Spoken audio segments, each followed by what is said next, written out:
Bonjour, et si on se disait qu'un des concepts les plus fondamentaux des mathématiques se cache derrière un mot tout simple, la fonction. Aujourd'hui, on va décortiquer cette idée ensemble, mais loin des manuels scolaires, de manière beaucoup plus intuitive et visuelle. Alors, voici notre programme. On va commencer par imaginer la fonction comme une petite machine très simple.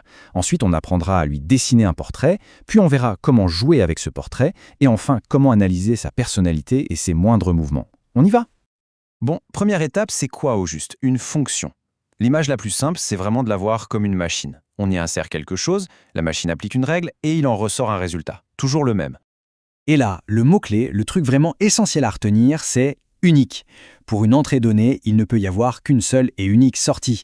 C'est la règle d'or. Pas d'hésitation, pas d'alternative. Ce schéma résume ça parfaitement. Prenons une machine f dont la règle est de tout multiplier par 2. On met le chiffre 3 en entrée, la machine applique sa règle, et en sortie on obtient 6. Toujours 6. C'est aussi simple que ça. Ok, les règles et les formules, c'est bien, mais ça reste assez abstrait. Et si on pouvait voir cette règle, lui donner un visage, eh bien c'est précisément à ça que sert un graphe. Chaque petit point qui compose cette courbe, eh bien, il correspond à un couple entrée-sortie. On transforme une règle algébrique en une forme géométrique. C'est littéralement le portrait robot de la fonction. Et ça, c'est un super test visuel pour se souvenir de notre règle de la sortie unique. On prend une règle, on la fait glisser verticalement sur le dessin. Si à aucun moment la règle ne touche la courbe en plus d'un point à la fois, alors bingo, c'est bien le graphe d'une fonction. Maintenant qu'on a ce portrait, on va pouvoir s'amuser un peu. On ouvre la boîte à outils pour voir comment de toutes petites modifications dans la formule vont nous permettre de jouer avec le graphe, de le déplacer, de le déformer. C'est comme si on avait notre dessin sur une feuille de calque. Ajouter un nombre à l'extérieur de la formule, ça revient à faire glisser le calque vers le haut ou le bas. L'ajouter à l'intérieur, c'est le faire glisser à gauche ou à droite. Mais la forme du dessin, elle, ne bouge pas. Mais ce n'est pas tout. On peut aussi retourner le graphe, comme si on le regardait dans un miroir. Ou alors on peut l'étirer verticalement, un peu comme un élastique. Ça nous donne une panoplie d'outils vraiment puissants pour créer tout un tas de nouvelles fonctions à partir de celles qu'on connaît déjà. Après avoir appris à manipuler les graphes, observons-les de plus près. Certaines fonctions ont des traits de caractère bien à elles, une sorte de personnalité cachée, qu'on peut découvrir en étudiant leur symétrie ou leurs motifs répétitifs. Il y a deux grandes familles de symétrie. D'un côté, les fonctions paires. Imaginez un miroir placé sur l'axe vertical. La partie droite est le reflet parfait de la partie gauche. Et de l'autre, les fonctions impaires. Là, l'astuce, c'est d'imaginer qu'on plante une punaise au centre et qu'on fait pivoter le dessin d'un demi-tour. S'il se superpose parfaitement à sa position initiale, c'est une fonction impaire.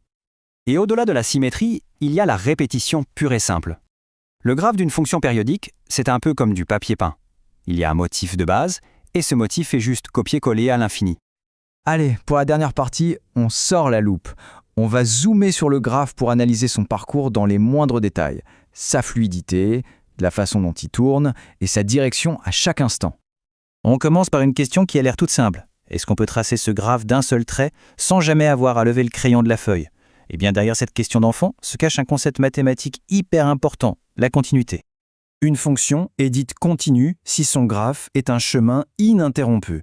Pas de trou, pas de saut brusque. C'est ce qui rend ces fonctions si prévisibles et si utiles pour modéliser des phénomènes du monde réel où les choses changent rarement de manière instantanée.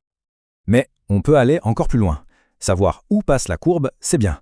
Mais ce qui est encore plus intéressant, c'est de savoir comment elle se comporte à cet endroit précis. Est-ce que ça monte sec? Est-ce que ça descend en pente douce? Bref, quelle est l'inclinaison de la courbe à un point donné? Et l'outil magique pour ça, c'est la dérivée. La dérivée en un point, qu'on note f'', ce n'est rien d'autre qu'un nombre. Et ce nombre nous donne la pente exacte, l'inclinaison de la courbe à cet endroit précis. C'est comme lire le pourcentage d'une pente sur un panneau routier. Et c'est là que ça devient puissant.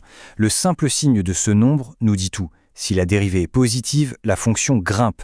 Si elle est négative, elle descend. Et si elle est nulle, alors le graphe est plat. On est sur un sommet, dans un creux ou sur un palier.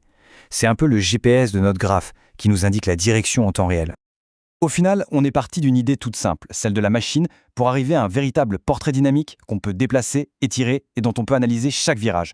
C'est ça, toute la puissance des fonctions. C'est un langage pour raconter les histoires du monde qui nous entoure. La vraie question, c'est de savoir quelles nouvelles histoires on va bien pouvoir raconter avec.